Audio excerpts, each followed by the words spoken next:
After a year of poor sales, high street retailers in the UK are warning about the ongoing long-term viability of the sector. British shops had been pinning their hopes on a strong festive season, but new figures show sales remained mostly flat for traditional brick-and-mortar stores.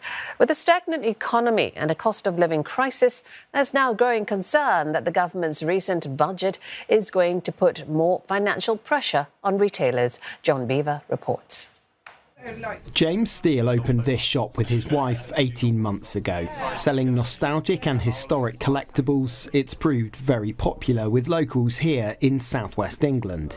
It's James's passion as much as a job, but it's getting harder to justify the hard work involved. Everything has become a little bit more difficult when we're talking about the rise in corporation tax, the energy prices over the last few years, minimum wage, the cost of items. Everything seems to be more expensive, and it becomes more and more of a challenge each year to balance the books. An ongoing cost of living crisis has seen many shoppers more cautious to spend. With a pessimistic outlook about when the wider economy will improve, this has become a familiar sight across the UK. The Centre for Retail Research says just over 4% of retail stores in the UK closed last year, some 13,500. That's a 28% increase from the previous year. Industry figures are warning that things will get worse in 2025. Changes to national insurance contributions and an increased minimum wage were announced in the last government budget. The British Retail Consortium claim the changes are burdening the retail sector with costs of an additional $8.5 billion. Retail operates on tight margins. It can't simply absorb those costs, so that will lead to higher prices, some job losses unfortunately, and shop closures. Now, one thing the government could do, and what they've proposed, is reform to business rates, essentially a property tax.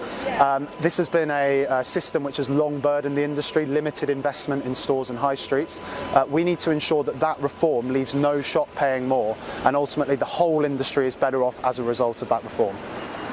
After a disappointing 2024, hopes were pinned on the so-called golden quarter, the 3 months of the year that includes Black Friday sales and the build-up to Christmas. But the latest figures show the value of sales rose by less than 0.5%.